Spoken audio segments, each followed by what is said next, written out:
Text is history. Welcome to the future. Apple's future.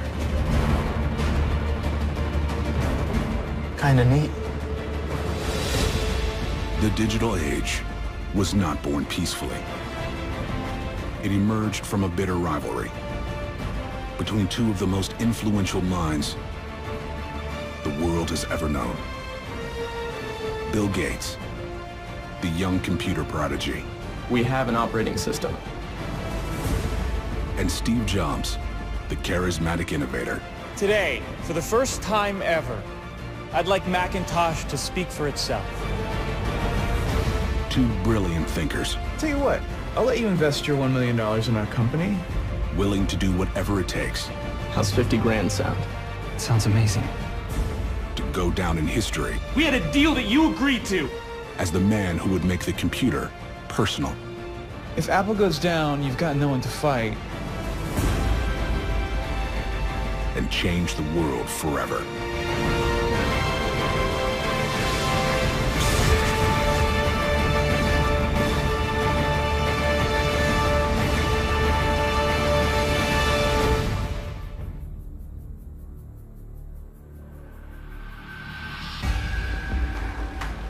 A teenager and his friend are on a mission to hack into their local computer center and help themselves to some free computer time. The hacker's name is Bill Gates. Bill Gates was a guy who came from a well-to-do family in Seattle, had a great education, was a smart guy, was by all accounts a very driven and competitive guy. That was his nature. Bill wanted to win. Even as a teenager, Gates possesses a rare knowledge. He knows how to operate a mainframe computer.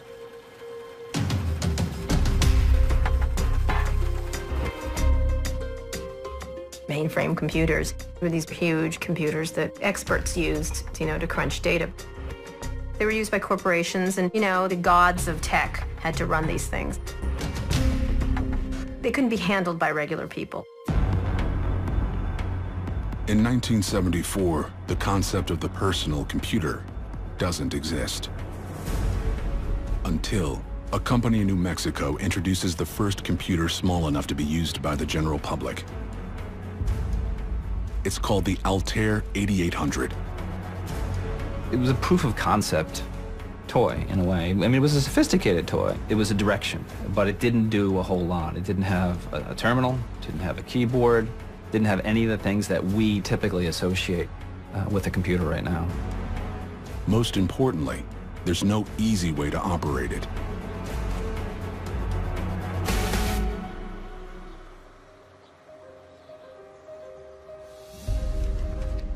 When the Altair is released, Bill Gates is a student at Harvard University. Gates and his friend Paul Allen know that to be useful, the Altair needs a programming language.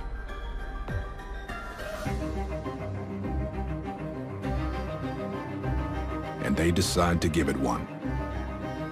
Bill Gates and Paul Allen sensed that something was in the air. They didn't want to spend the next 2 or 3 years watching the parade go by.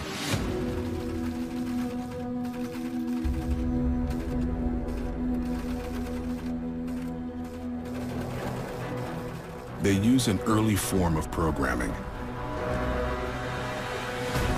in which holes are punched into spools of paper in patterns that form commands.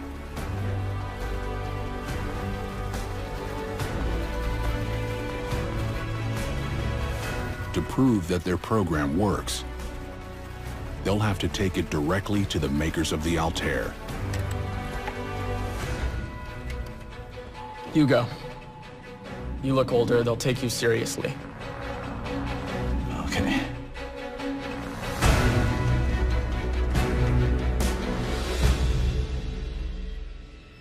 But Gates and Allen aren't the only ones determined to make computers easier to use. 3,000 miles away, the future of the personal computer is being imagined in a completely different way.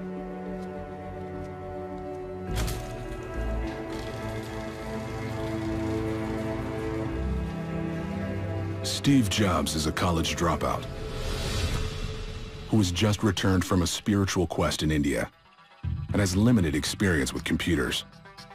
He was part of the hippie crowd, the whole drugs and all kinds of alternative lifestyles. He was not trained in computing. One of Jobs' friends is Steve Wozniak, an electronics and computer hobbyist, who's come up with a radical idea. Hey, What you working on? I got something new. Check this out. Wozniak has built a computer with a microprocessor, like the Altair. But he's added two other key components: a keyboard and a monitor. Instead of having to punch code into paper, programming can now be written directly using the same keys found on a typewriter. It was a eureka moment. I could type commands on the computer and they came up on my TV screen. These things I call eureka moments are surprises that even you didn't realize how important they were going to be for how things work. Jobs is immediately intrigued. But unlike Wozniak, Jobs is less interested in how computers work and more interested in how he can sell them. Steve was the total businessman. He wanted the company. I just wanted to build cool products. And that was pretty much our relationship. We needed each other so badly.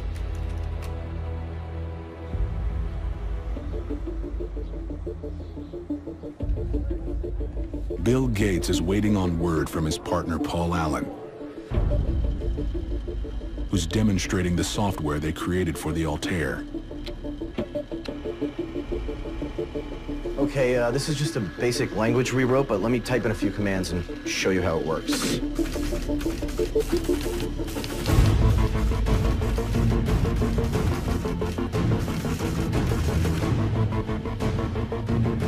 You don't know which ideas are going to have the greatest potential until you've actually put them in practice.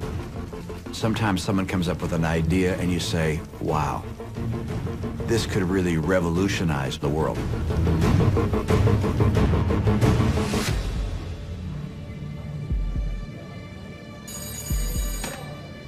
Paul?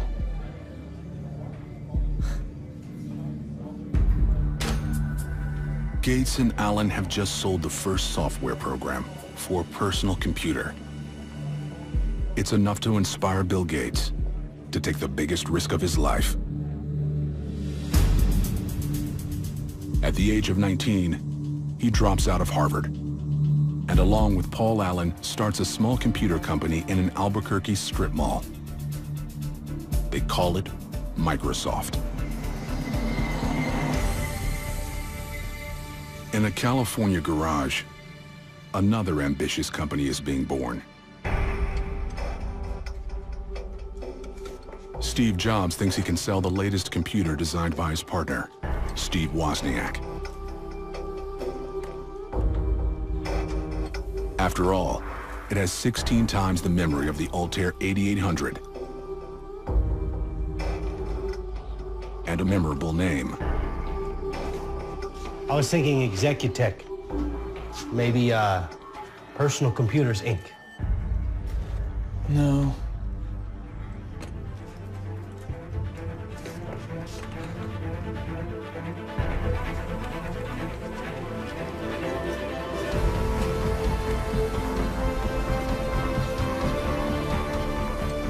It was a brilliant name because it made people laugh. It was sort of a disjuncture a bit.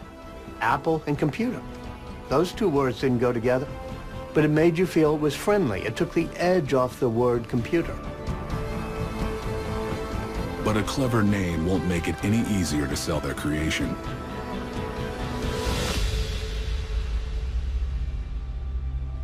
As you can see, we're using the ASCII keyboard and as well as the MOS 6502 chip. Why didn't you use the Intel 8080? It's more compatible. You can see the design here. If you want to know more, you can buy one. I think we've shared enough. Even with the revolutionary addition of a keyboard and monitor,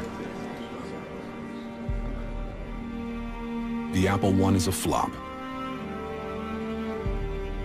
Jobs only sells 200 units to computer hobbyists.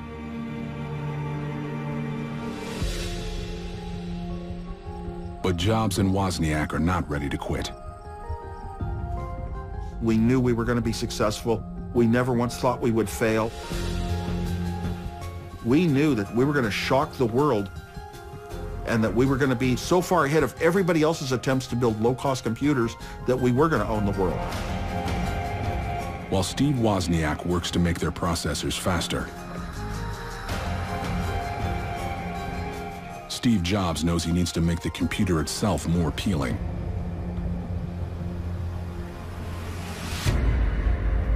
Not only to computer enthusiasts, but to everyone. He begins to imagine a fully contained machine, incorporating all the needed components into a revolutionary, easy-to-use design.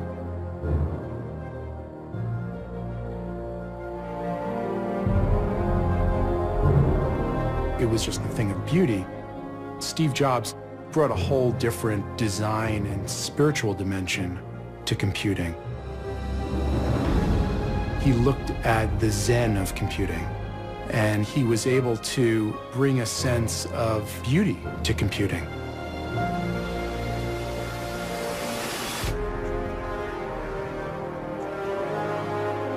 The Apple II was about to change the computer business forever. And one man is determined not to be left behind.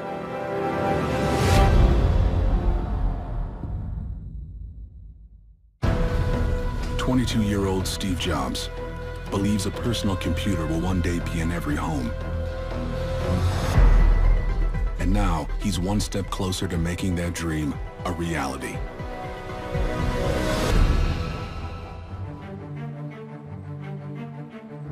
In June 1977, the Apple II was released, and it's unlike anything the public has ever seen before. Its easy-to-use design is an instant hit with consumers. And within a year of its release, the company is bringing in $8 million in sales. We started selling right away. We were so advanced in the computer world. It was color, it was graphics. We were so many light years ahead of everyone else.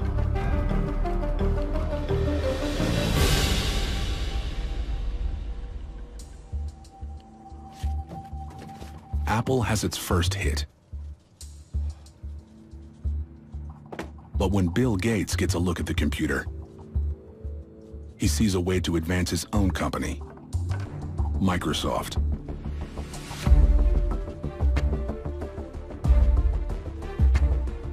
The Apple II may be perfect for everyday consumers, but its programming isn't compatible with most business software on the market. Gates knows if he can give it the ability to run business programs, he can cash in on Apple's success. Gates and his engineers spend months developing the soft card, a circuit board that plugs right into the Apple II, allowing it to run business software. But in order for Microsoft to benefit from its design, two of the greatest minds in the computer industry will have to meet face to face.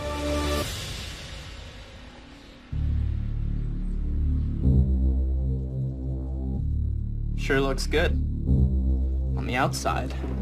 It's what's inside that matters.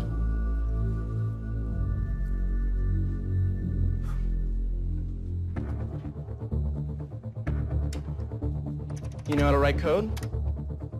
I hire people for that. Steve Jobs and Bill Gates were like a binary star system. Starting in the 1970s, they orbit around each other. They each have a grand gravitational pull. Now you'll be able to run everything out there. Word processors, spreadsheets. Bill Gates has just given Steve Jobs a way to turn his popular home computer into a powerful business machine. It's a win for Apple and for Microsoft. By 1980, selling soft cards to Apple users has become Microsoft's #1 revenue source. And the company triples its sales.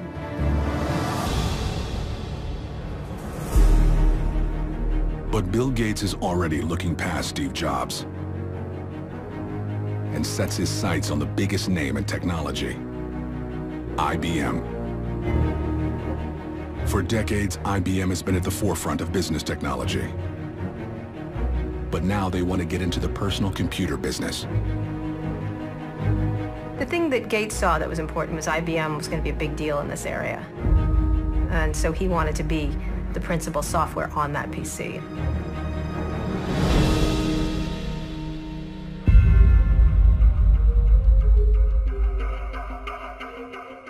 What we're really looking for is an operating system. An operating system? I thought you only needed programming languages. We could go with another vendor. I mean, we have an operating system.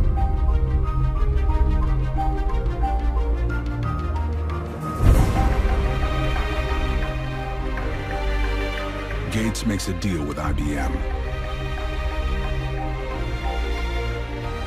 Even though Microsoft hasn't actually built an operating system yet.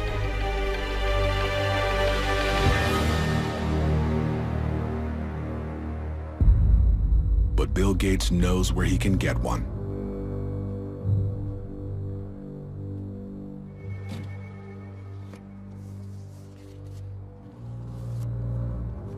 How's 50 grand sound? That sounds amazing. Who'd you say it was for? Confidential. Gates purchases an already finished operating system from a small software company and renames it Microsoft DOS. Basically, they said, we're going to pay you $50,000 and we can do with this anything that we want with it. And the company was glad to sell it to them. Armed with an operating system, Bill Gates now has the upper hand.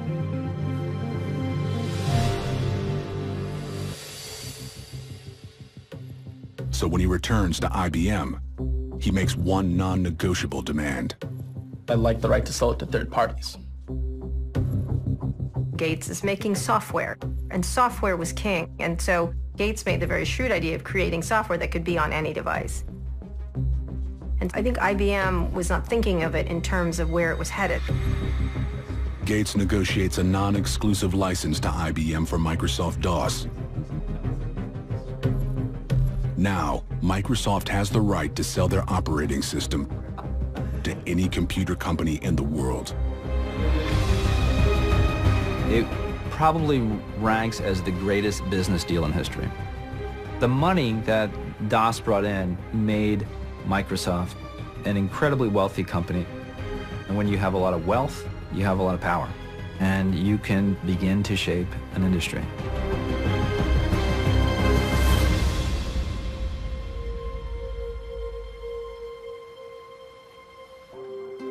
Steve Jobs has been watching from afar as Bill Gates dominates the computer business.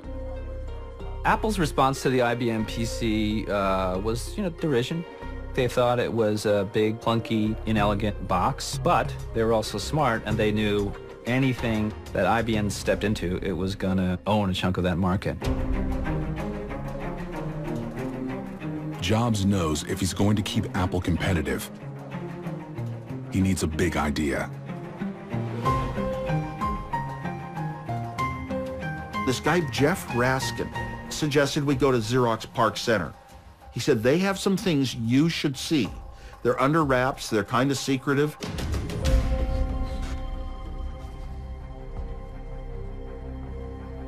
Yeah. So what kind of great things have you got going on over at Xerox PARC? Some object-oriented programming, network stuff. Nothing as exciting as you guys. I tell you what, I'll let you invest your $1 million in our company if you give us a full tour of your facility.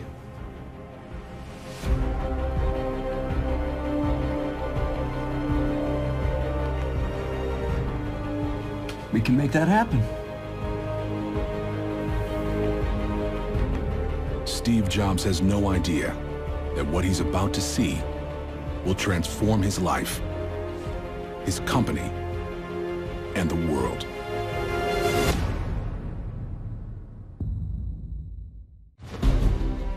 By 1980, the Apple II has become one of the most popular computers on the market,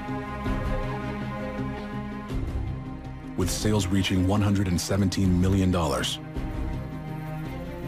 But for Steve Jobs, it's not enough. And what he's about to see at Xerox PARC will change everything.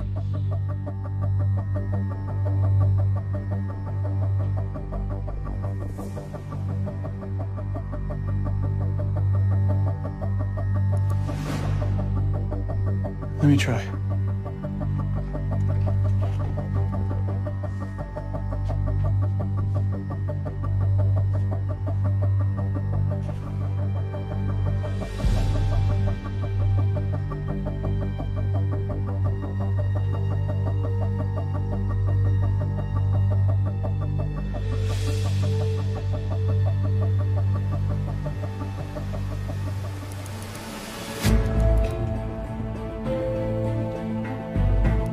We saw screens with windows that came up. A window looked like one program running and another window with another program. And we didn't understand everything they had and the importance of it, but the visual appearance was so drastic. My comment to Steve was, once you have that, you'll never go back. You knew that once you had this machine, you'd want it forever. But what Xerox sees as an experiment, Steve Jobs sees as an opportunity. Xerox, being a big company, couldn't quite figure out, how do we make this into a personal computer? And Steve kept saying, we've got to do it, we've got to do it. They're blowing it at Xerox. We know how to do this.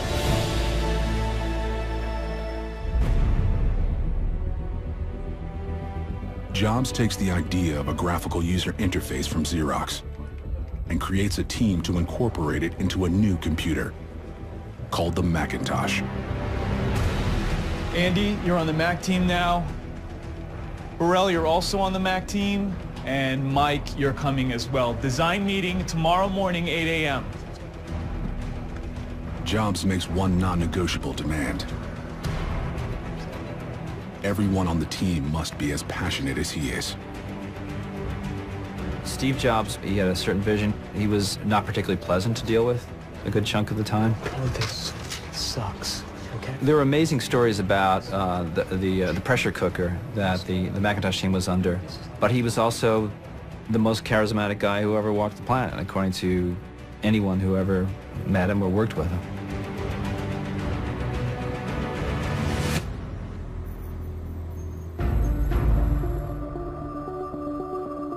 With building the Macintosh demanding all his attention, Jobs realizes he needs a proven business leader to run Apple. Steve needed somebody who could be a crisp manager and marketer. Because Steve was all over the place. He was not a great manager.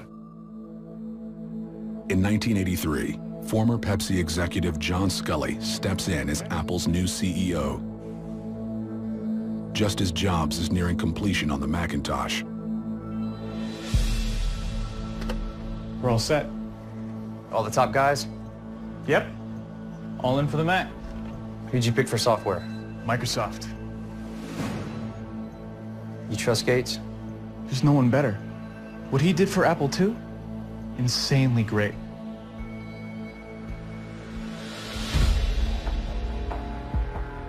Once again, Steve Jobs invites Bill Gates to participate in his latest innovation. Text is history. Welcome to the future. Apple's future. Steve wants to show off this notion that they're going to do this user interface. That's really cool and graphical.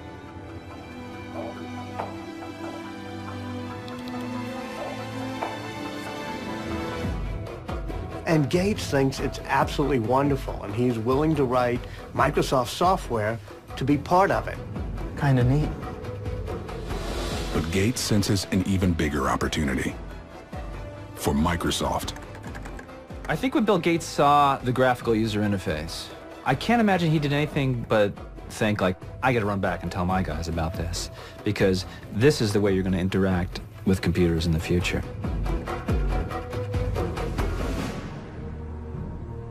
What's wrong with ours?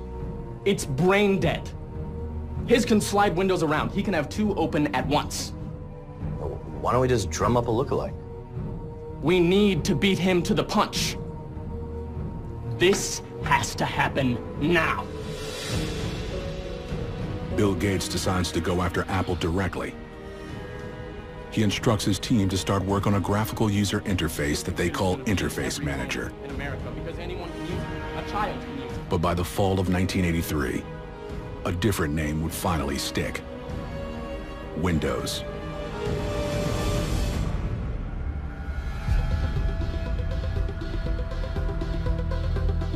When word of Microsoft Windows reaches Steve Jobs, he's only weeks away from releasing the Macintosh, the idea he's devoted the last 3 years of his life to.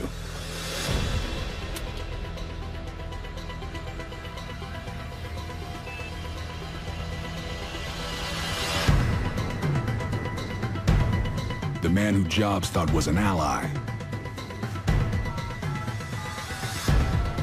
has declared war.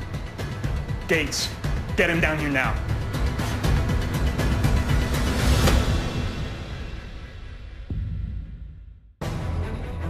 Steve Jobs and Bill Gates are both staking their futures on the same revolutionary approach to software for the personal computer. But in the effort to get to market with it first, the one-time partners are now at war. Gates, get him down here now.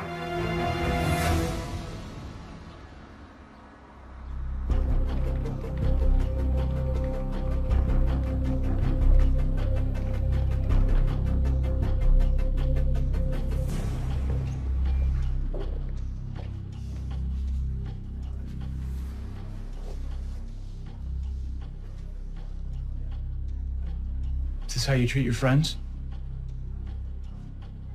I trusted you. I brought you in on the Apple II. I brought you in on the Macintosh. We had a partnership. We had a deal that you agreed to. And you're stealing from us. You're killing us, and I'm not going to stand for it.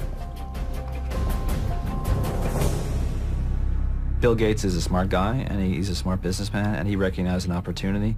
He wanted to create a great computer. He wanted to create a great company, a strong company. And you do whatever you have to do to get that.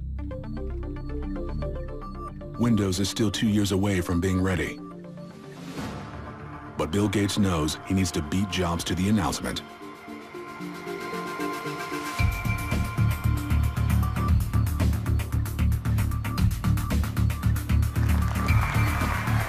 I'm here to show a few highlights for our upcoming product. It sports a user-friendly graphical interface. Timing is such a factor in these things. So it's like, okay, let's start. Something from nothing. That's the spirit of Silicon Valley.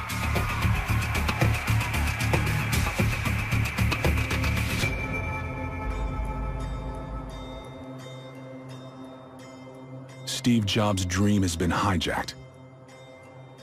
But unlike Gates, he has a working product that's ready to sell, and a natural talent for marketing it.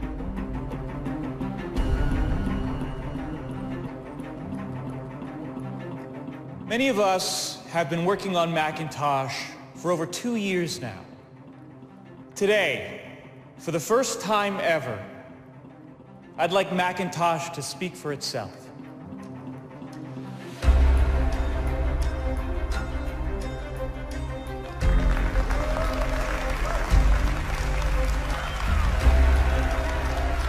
Hello, I am Macintosh.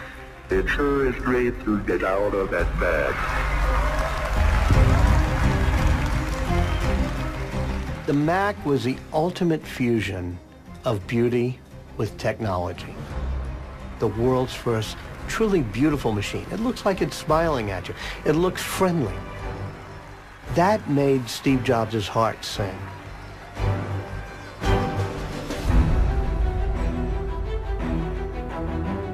The unveiling of the Macintosh is a hit. But the computer itself is slow and struggles to find buyers. The Macintosh sales fell drastically. We had a factory designed to build 80,000 Macintoshes a month, and the sales fell to 500 a month. Our Apple stock dropped in half. This is scary stuff for a company.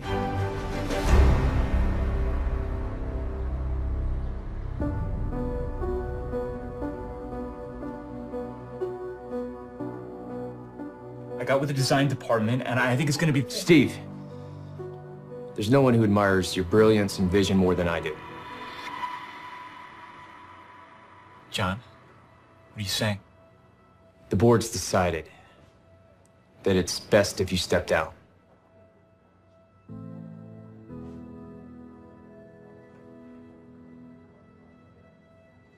Steve Jobs had created a board of people who were all almost like father figures to him.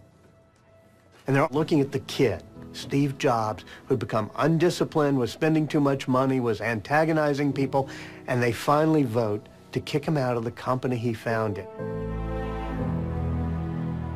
Steve told me it was like a kick in the gut.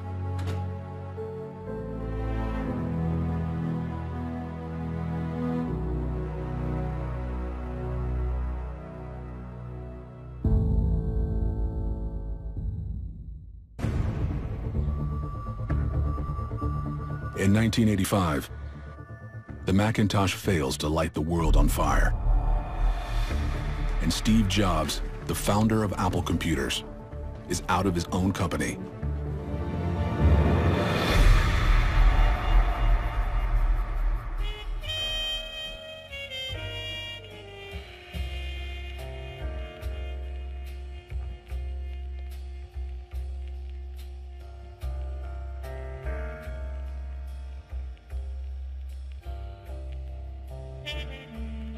A man who once seemed an unstoppable pioneer has been cast aside.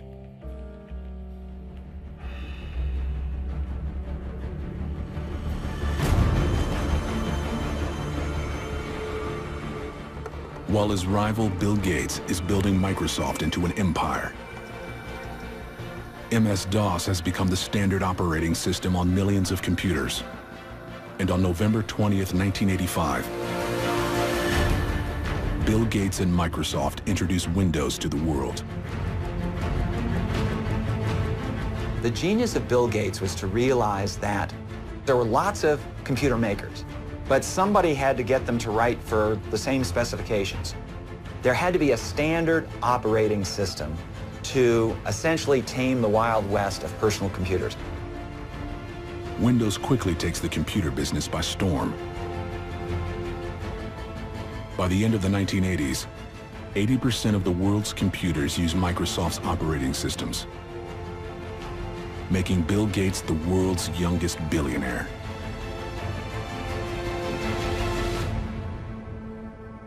But now, Gates goes even further.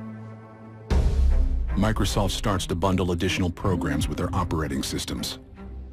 Now, anyone who buys a PC automatically gets Microsoft spreadsheets, word processors, and other programs, whether they want them or not.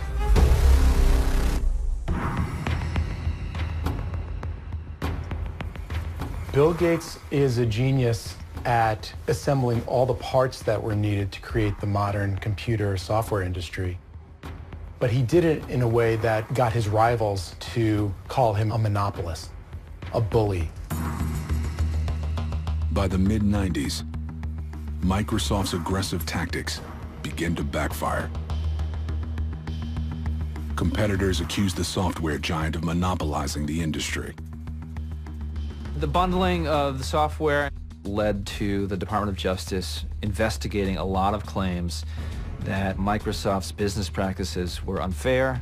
They were, in fact, suppressing innovation in a marketplace. It squelches third-party software application development. As Bill Gates' legal troubles mount, his competitor, Apple, is doing no better. Apple without Steve Jobs is not innovating. They're kind of milking the old product line. They don't even have a good new operating system. With Windows dominating the industry, Apple's share of the home computer market falls to 4%. And in 1996, the company loses $1 billion.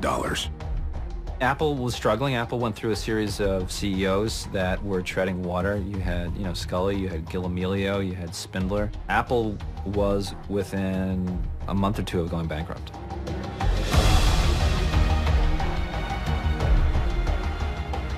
Apple stands on the brink of collapse. So 12 years after forcing him out, the board asked Steve Jobs to come back.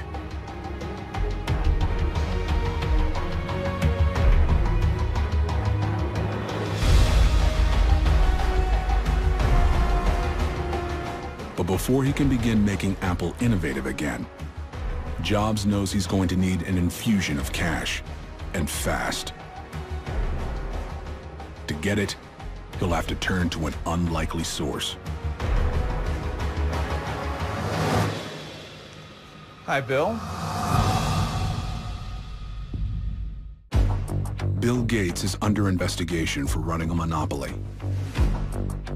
Steve Jobs is back at the company he founded, but it's on the verge of bankruptcy.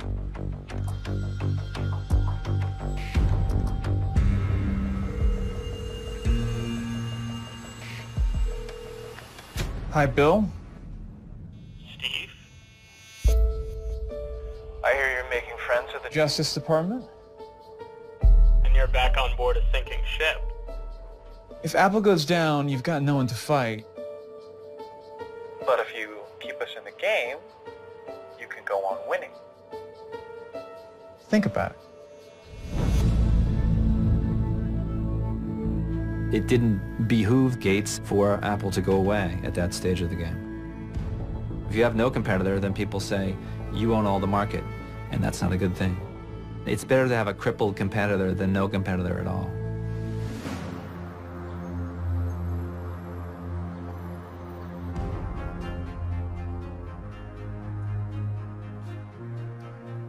Now, I'd like to talk about meaningful partners. Apple lives in an ecosystem, and it needs help from other partners, and I happen to have a special guest with me today via satellite downlink, and if we can get him up on stage right now.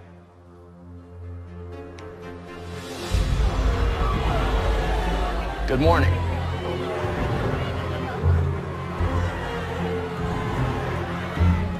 This was a remarkable moment when Steve Jobs brought Bill Gates up on the screen. The cult of Macintosh jeered and booed him. He was reviled as a monopolist, as a bully. They hated Windows, they hated PCs, and they hated Bill Gates. Despite initial backlash, Microsoft invests $150 million in Apple. And Jobs wastes no time turning Apple around. Steve just takes massive control, and he makes sure that the products are just relentlessly beautiful, like the original iMac, with its translucent colors and that rabbit-shaped design. 7 minutes to load a song. In 2001, Steve Jobs pushes beyond computers. The MP3 player that ruined my day. Into entirely new products, like the iPod. Make me something better. Nobody knew we needed 1,000 songs in our pocket. We all had MP3 players, but Steve said, no, I'm going to create something that's so great, people don't know they want it, but once they see it, they're going to want it. Everybody says, that's great, but Steve says, no, somebody's going to be smart enough to put this on a telephone and we'll be left out. So he comes up with the iPhone. In 2007, fans wait in line as long as over 100 hours to buy what would become Steve Jobs' signature marvel, the iPhone. And Apple is on its way to becoming one of the most profitable companies in the world. The concept that you could carry around and hold these supercomputers in your hands and do all kinds of things with them and interact with the world is a big idea. You had to pick one person who impacted technology more than anyone in this era. It would have to be Steve Jobs.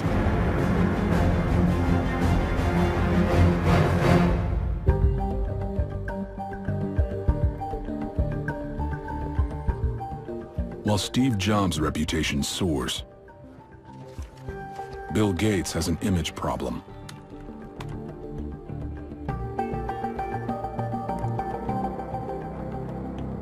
And if we can get him up on stage right now.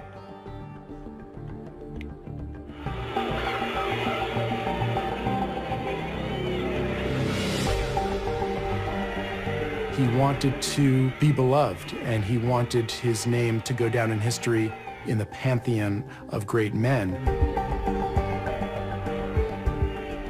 In an effort to redeem his legacy, Bill Gates, one of the wealthiest men in the world,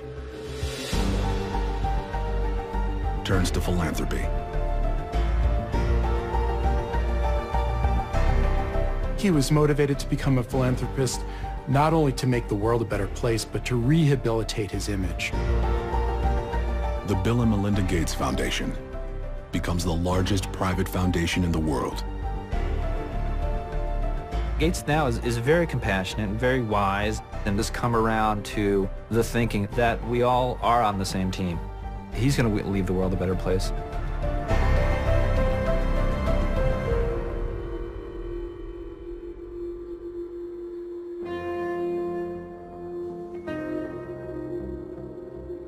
For years, Steve Jobs has been downplaying the news that he's suffering from pancreatic cancer. By 2011, his health problems forced Jobs to resign as Apple's CEO. Maybe he didn't know he was dying, but he knew he had limited time on this planet. Death became an important motivator for him. And if you think about it, everything that he did that people remember him for today were when he was dying.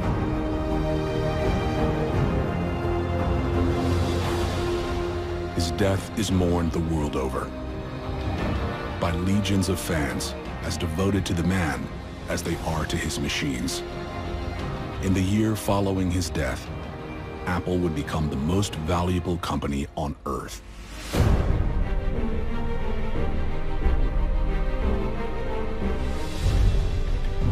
The relationship between Steve Jobs and Bill Gates was very complex. They were like brothers in a way. They were with each other every step of the way, sometimes rivals, sometimes friends. They were mean to each other, but eventually reconciled because they were the two pioneers that built the industry.